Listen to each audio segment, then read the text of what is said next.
4 दिसंबर 1934 को लाइनस पोशितो नाम की लड़की के साथ एक हादसा हो जाता है जिससे वो कोमा में चली जाती है और 37 साल 111 दिनों तक वो कोमा में ही रहती है और उसका इलाज चलता रहता है। 25 नवंबर 1978 में इलाज के दौरान ही उसकी मौत हो जाती है, यानी कि 37 सालों तक लगातार कोमा में रहने के बावजूद भी वो वहां से जिंदा वापस नहीं आ पाती है। और ऐसा ही एक हादसा हुआ था एडवार्डा ओबारा के साथ। इसके बारे में जान करके आप लोग और भी ज्यादा हैरान हो जाओगे क्योंकि ये लड़की 42 सालों तक कोमा में थी। हमने मूवीज में ऐसा कई बार देखा है कि कोई इंसान कोमा में चला जाता है और वो काफी लंबे समय तक रहता है। ऐसी चीजें देखने में लोगों को बहुत ही ज्यादा नॉर्मल लगती है और कुछ लोगों की माने तो उनका ये भी कहना है कि कोमा एक गहरी नींद की तरह होती है जिसमें इंसान एक गहरी नींद में सोता रहता है, ना ही तो वो कुछ सुन सकता है और ना ही तो कुछ मूवमेंट कर सकता है। पर क्या आप लोगों ने कभी सोचा है कि अगर कोई इंसान जब भी कोमा में जाता है तो उसे क्या महसूस होता होगा और वो क्या देखता होगा, क्या सोचता होगा, आखिर उस वक्त उसकी बॉडी में क्या चल रहा होगा। आप लोगों ने मूवीज में तो कई बार देखा होगा कि जब भी कोई इंसान कोमा में जाता है तो उसको उठाने के लिए उस इंसान की सारी पसंदीदा चीजें उस इंसान के लिए की जाती हैं ताकि इससे भी वो होश में आ सके। पर क्या सच में ये सब चीजें पॉसिबल है? मतलब ऐसा करके किसी भी कोमा पेशेंट को उठाया जा सकता है? वेल, सबसे शॉकिंग बात तो ये है कि कोमा एक बहुत ही ज्यादा कॉम्प्लिकेटेड मेडिकल कंडीशन है। ये इतना ज्यादा कॉम्प्लिकेटेड है कि इसे आज के मॉडर्न साइंस से भी नहीं समझा जा सकता है।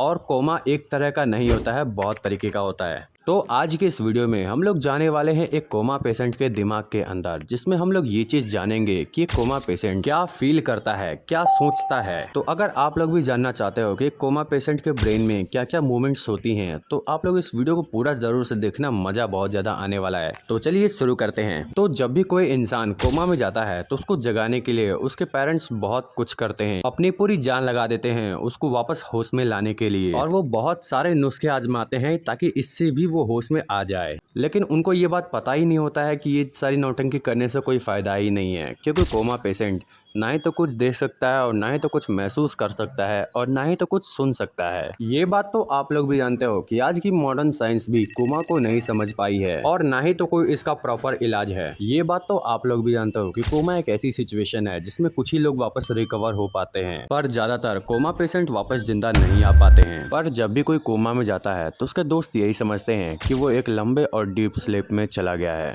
कोमा ये वर्ड सुनते ही ज्यादातर लोगों के मन में यही बात आती है कि अब वो इंसान एक लंबे और गहरे डीप स्लीप में चला गया है। और ये ऐसा इसलिए होता है क्योंकि कोमा ये एक ग्रीक वर्ड है जिसका स्पेलिंग होता है KOMA और इसका मतलब होता है डीप स्लीप।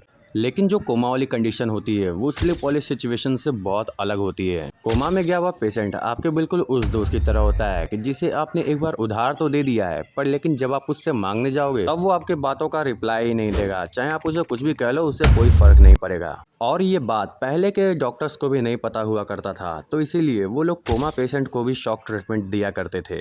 लेकिन इन सारी चीजों को करने का भी कोई फायदा नहीं था क्योंकि कोमा पेशेंट को कुछ भी महसूस ही नहीं होता था। लेकिन पहले के समय पे कोमा पेशेंट्स को उठाने के लिए जो एक्सपेरिमेंट किए जाते थे वो पेशेंट पे ही भारी पड़ जाते थे, तो इसीलिए आज के समय पे कोमा पेशेंट के साथ ऐसे एक्सपेरिमेंट्स नहीं किए जाते हैं। अब आप लोग मुझे बोलोगे कि चलो भाई ठीक है, मैंने तुम्हारी बातें मान ली कि कोमा में और स्लिप में बहुत बड़ा फर्क होता है, तो भाई ऐसा क्यों होता है कि कोमा में गए कुछ लोग 10 दिन में ही वापस आ जाते हैं और कुछ को 40 से 50 साल लग जाते हैं? तो भाई ऐसा इसलिए होता है क्योंकि कोमा कभी भी एक टाइप का नहीं होता है, डिफरेंट टाइप के होते हैं। और ठीक वैसे ही कोमा में जाने के भी रीजंस एक नहीं होते हैं, डिफरेंट टाइप के होते हैं। अगर आपसे पूछा जाए कि कोई इंसान कोमा में कैसे जा सकता है तो आपका भी यही कहना होगा कि सर पे गहरी चोट लगने के कारण कोई भी इंसान कोमा में चला जाता है, यानी कि सर पे चोट लगने के कारण ही कोई इंसान कोमा में जाता है, राइट? पर लेकिन क्या हो कि मैं आपसे कहूं कि कुछ ऐसे भी कारण होते हैं जिससे इंसान कोमा में जा सकता है और वो भी हेड इंजरी के बिना। तो आइए बताता हूं कि कैसे ये पॉसिबल है। कुछ इंसान हेड इंजरी के बिना भी कोमा में जा सकते हैं, जैसे कि डायबिटीज, ब्रेन ट्यूमर, अल्कोहल और ड्रग्स के कारण भी कुछ लोग कोमा में जाते हैं। और कुछ डॉक्टर्स तो ऐसे भी होते हैं जो जानबूझ के अपने पेशेंट को कोमा में डालते हैं ताकि उसका ब्रेन इंजरी से बच जाए, और इसे कहा जाता है मेडिकली इंड्यूस्ड कोमा। और डॉक्टर्स अपने पेशेंट के साथ ऐसा इसलिए करते हैं ताकि उसके ब्रेन का प्रेशर कम किया जा सके। पर लेकिन कोमा का ये वो स्टेज है जिसमें इंसान जानबूझ के खुद से कोमा में जाते हैं। लेकिन अगर इसके अलावा कोई इंसान कोमा में जाता है तो उसके 4 टाइप्स होते हैं। और सबसे पहला होता है वेजिटेटिव स्टेज। और इस स्टेज में इंसान से सोया होता है, उसके शरीर के सारे फंक्शंस काम करते रहते हैं। उस इंसान की सांसें भी चलती हैं, उसका हार्ट भी चलता है और उसका ब्लड भी सर्कुलेट करता रहता है। और आप ये बात जानकर के हैरान हो जाओगे कि ऐसा पेशेंट खांस भी सकता है, छींक भी सकता है और आपकी तरह जमाई भी ले सकता है जैसे आप लेते हो मुंह खोल के। हाँ, बिल्कुल ऐसे ही। ऐसे में पेशेंट को खांसता हुआ देखकर बाकी लोग भी बेवकूफ बन जाते हैं। उन्हें लगता है कि पेशेंट होश में आ चुका है, पर ये सच्चाई नहीं होती है क्योंकि पेशेंट अभी भी कोमा में ही होता है। और ऐसे पेशेंट के बॉडी में नॉर्मल बीमारियां भी हो जाती हैं, जैसे कि सर्दी, खांसी, बुखार। डॉक्टर को इनका भी इलाज करना पड़ता है। और जब पेशेंट को ठंड में पानी से साफ किया जाता है तो पेशेंट के दिमाग में एक ऐसा सीन आता है जिसमें उसे लगता है कि वो बर्फ में ही खेल रहा है। और मैं ये सारी बातें अपने मन से बना करके नहीं बता रहा, ऐसा सच में होता है। क्योंकि जब ऐसे पेशेंट्स कोमा से होश में आते हैं तो वो खुद ही डॉक्टर को बताते हैं कि उन्हें ऐसा ऐसा फील हो रहा था। लेकिन अब आता है कोमा का दूसरा स्टेज। ये और भी ज्यादा खतरनाक होता है और इसका नाम है कैटाटोनिया। इस स्टेज में पेशेंट की बॉडी में कोई भी मूवमेंट नहीं होती है, ना ही तो शरीर के अंदर और ना ही तो शरीर के बाहर। उसके शरीर का सारा पार्ट काम करना बंद कर देता है, just like a death bodies. और ऐसे पेशेंट को सांस लेने से लेकर हार्ट बीट भी मशीन के जरिए पंपिंग से करवाया जाता है। और ऐसे पेशेंट की सिचुएशन बहुत ही ज्यादा क्रिटिकल होती है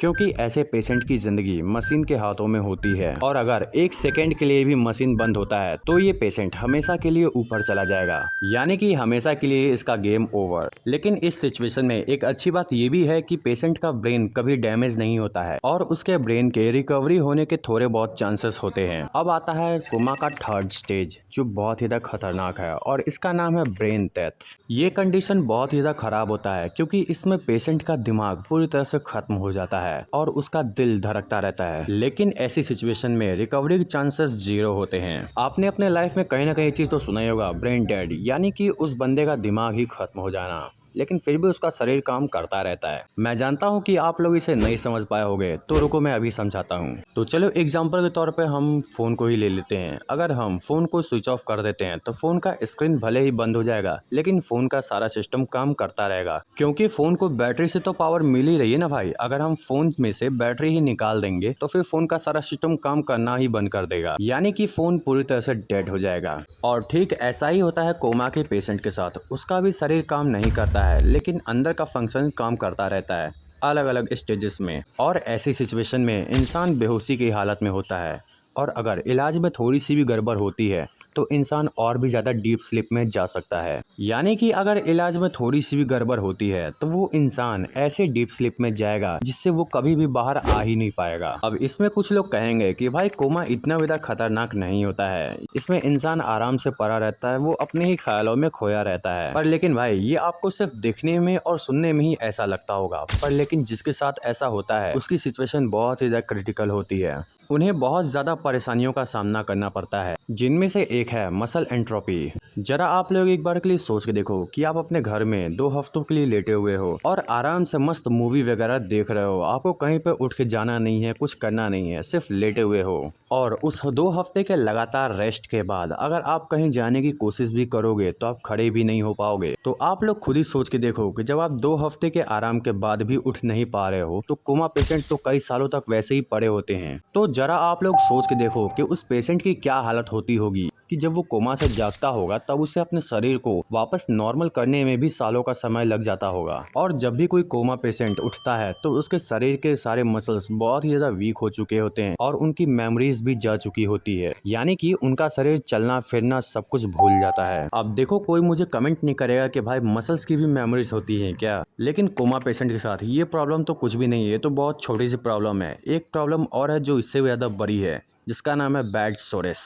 तो इस सिचुएशन में होता क्या है कि अगर किसी भी इंसान का शरीर एक ही जगह पे कई सालों तक पड़ा रहता है तो उसके शरीर के कई अंग ऐसे हैं जहाँ पे ब्लड नहीं पहुँच पाता है और ऐसे में उस जगह के मसल्स सड़ने लगते हैं, छाले पड़ जाते हैं और घाव भी हो जाता है। और भाई कसम से बता रहा हूँ ये बहुत ही ज्यादा दर्दनाक सिचुएशंस होती हैं। ये तो मैंने अभी सिर्फ खाली 2 ही प्रॉब्लम्स बताई हैं जो कोमा पेशेंट के साथ होता है और शायद आप लोग इसी में समझ गए होंगे कि बेड रेस्ट का असली मजा क्या होता है। पर लेकिन अगर किसी की बॉडी सालों तक एक ही जगह पे पड़ी रहती है तो उसकी बॉडी में ऐसे बहुत से प्रॉब्लम्स होते हैं जिन्हें समझ पाना, सॉल्व कर पाना बहुत ज्यादा ज़्यादा मुश्किल होता है। पर लेकिन कोमा पेशेंट के साथ एक चीज़ बहुत अच्छी होती है कि वो बहुत ही जल्दी रिकवर कर जाते हैं। लेकिन जो भी वेजिटेटिव पेशेंट्स होते हैं उन्हें आज के समय पर ठीक कर पाना बहुत ही ज़्यादा आसान होता है। लेकिन कोमा पेशेंट का ये भी दावा है कि जितने समय भी वो कोमा में थे उतने समय तक उन्हें लग रहा था वो किसी और ही डायमेंशन में घूम रहे थे। लेकिन देखो, ऐसे दावे 90% तक फेक ही होते हैं, लेकिन कुछ में ऐसा पॉसिबल भी है। लेकिन कुछ दावों में ऐसी पॉसिबिलिटी होती है कि उनकी बॉडी हमारी दुनिया में अनकॉन्शियस पड़ी हो, लेकिन दूसरे डायमेंशन में वो आराम से घूम रहे हों। ये सब उनके साथ जो भी होता है तो वो सब दिमागी तौर पर होता है। एक तरह से कहे तो वो ड्रीम की तरह होता है और यही बातें उनके दिमाग में रह जाती हैं। जब वो होश में आते हैं तो यही चीज वो डॉक्टर्स को बताते हैं। लेकिन देखो, ये चीजें देखने में सुनने में ही मजेदार लग सकती हैं, लेकिन असल में जिनके साथ ऐसा होता है तो ये उनके लिए नर्क में मिलने वाली सजा के ही जितना दर्दनाक होता है। और देखो, जब कोई परिवार का कोई व्यक्ति अगर कोमा में चला जाता है तो आप उस परिवार से पूछ कर देखना कि दर्द होता क्या है, और जब कोमा में गया हुआ वो इंसान वापस जब होश में आता है तब उससे पूछ कर देखना कि कोमा में जाने पर कैसा लगता है।